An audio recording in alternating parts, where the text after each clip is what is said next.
Sekarang kita semua berada di kawasan hutan bonsai Fatum Nasi sebagai tempat destinasi pertama yang kita kunjungi saat ini. Lokasi ini berada di Desa Fatum Nasi, Kecamatan Molo Utara. Hutan ini masuk dalam kawasan cagar alam dan berada di lereng Gunung Mutis, salah satu gunung tertinggi di Nusa Tenggara Timur. Ya, kita mulai dari sebuah pertanyaan, kenapa disebut dengan hutan bonsai? Padahal yang kita lihat saat ini, kawasan hutan bonsai ini dipenuhi dengan ribuan pohon ampupu atau dalam bahasa latinnya Eucalyptus europaea. Ini karena satu pohon ampupu biasanya mencapai ketinggian hingga 40 meter. Namun di kawasan yang memiliki luas sekitar 1 hektar ini, vegetasi ampupunya hanya mempunyai tinggi hingga 2,5 meter saja. Karena itu, kawasan ini disebut hutan bonsai. Pohon ini sangat dominan di wilayah Fatum Nasi dan memiliki suhu rata-rata 12 hingga 190 derajat Celcius pada ketinggian 1480 meter di atas permukaan laut. Usia tua dari pohon bonsai ini sudah berumur ratusan tahun, sehingga ada lumut-lumut yang menempel dan bergelantungan menyelimuti ranting dari batang pohon ini. Ranting pohon menjulur bersentuhan dengan ranting pohon lain dan ditumbuhi daun berukuran kecil. Inilah yang menjadi daya tarik yang memikat dari kawasan hutan bonsai ini. Bonsai akan tampak magis saat diselimuti kabut tipis dikala bulan basah dan memiliki curah hujan yang tinggi, menjadikan kawasan Gunung Mutis sebagai daerah terbasah di Pulau Timor.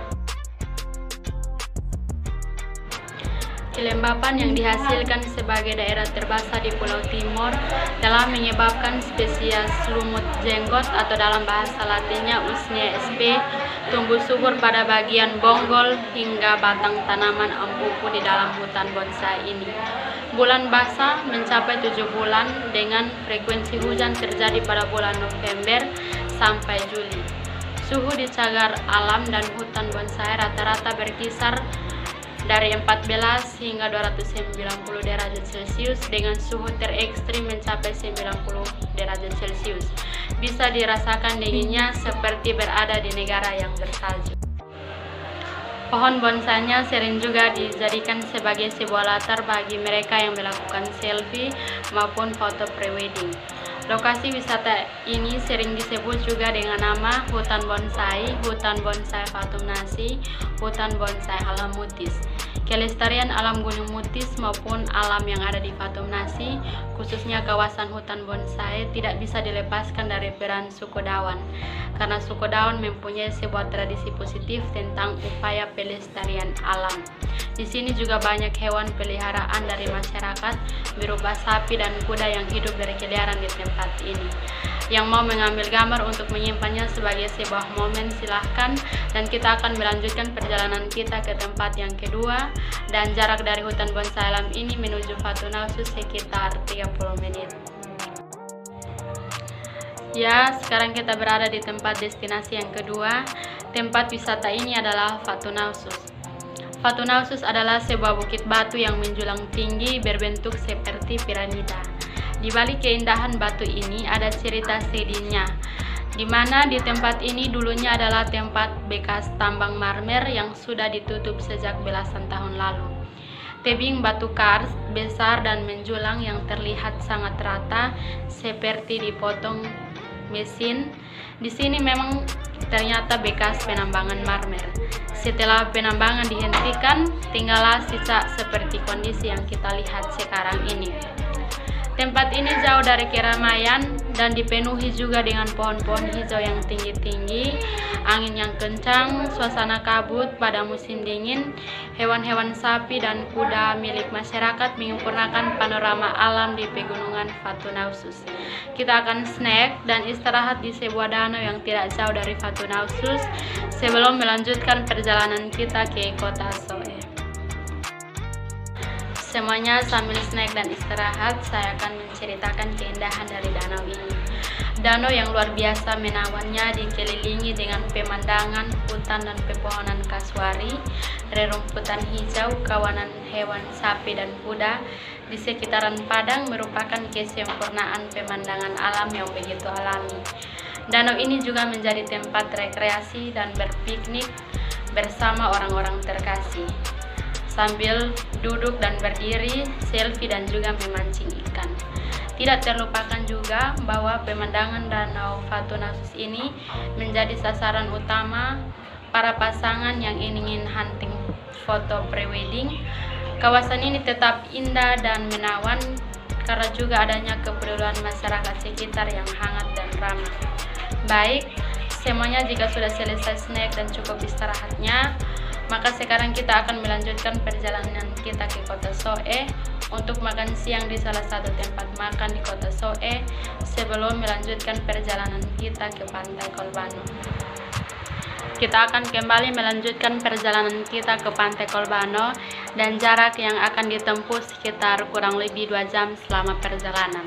Jika melakukan wisata di daerah pantai, pastilah gambaran yang identik dan selalu terbayang adalah hamparan pasir lautnya.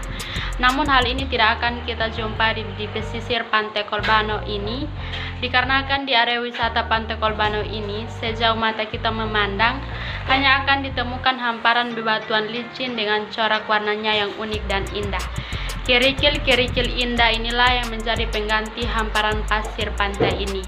Inilah yang membuat daya tarik wisata ini menjadi sangat istimewa. Tekstur khas bebatuan ini bukan hanya indah memanjakan mata yang melihatnya, namun juga menjadi mata pencaharian lain bagi warga masyarakat setempat. Bebatuan ini banyak digunakan sebagai hamparan penghias taman, baik di perumahan maupun sarana perhotelan di Kota Kupang. Tak hanya itu saja, keindahan Pantai Kolbano juga dilengkapi dengan adanya landmark yang berupa sebuah batu raksasa yang menjadi ciri khas di Pantai Kolbano ini. Penduduk setempat biasa menyebutnya batu besar dalam ucapan bahasa Dawan, yaitu Fatuun. Sekilas batu Fatuun ini terlihat seperti kepala singa jika dilihat dari sisi samping. Sayangnya di pantai ini tidak direkomendasikan untuk berenang dikarenakan ombaknya yang cukup besar. Oh iya, di sini belum ada tempat penginapan, tetapi biasanya rumah-rumah penduduk setempat disewa untuk dapat menginap sehingga bisa menikmati sunrise dan sunset di tempat ini juga bagus. Sebelum kita kembali ke Kota Soe, kita akan singgah di salah satu pantai yang letaknya tidak jauh dari Pantai Kolbano ini untuk beristirahat dan menikmati sunset bersama. Salah satu daya tarik Pantai Wetune yang kita kunjungi saat ini adalah padang pasirnya yang kuning kecoklatan. Luasnya kurang lebih mencapai 100 meter persegi. Gundukan pasir ini akibat tiupan angin layaknya di Gunung Sahara di Timur Tengah. Ciri khas lain dari Pantai Wetune adalah karakteristik dari gelombang ombaknya yang pecah dan unik. Gulungan-gulungan ombak pantai ini akan saling mengusul sekitar 4 kali dalam semenit dan menyempurnakan view Pantai Wetune ini.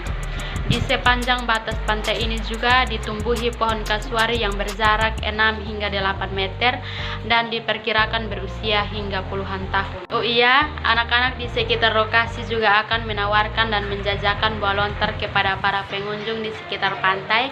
Hanya dengan mengeluarkan sekitar 3.000 hingga 5.000 per buahnya, pengunjung sudah dapat menikmati kesegaran air dan daging buah lontar ini sambil menikmati pesona laut dan padang pasir khas Wetune, serta bersantai ria menikmati sunset yang disuguhkan oleh Pantai Wetune ini.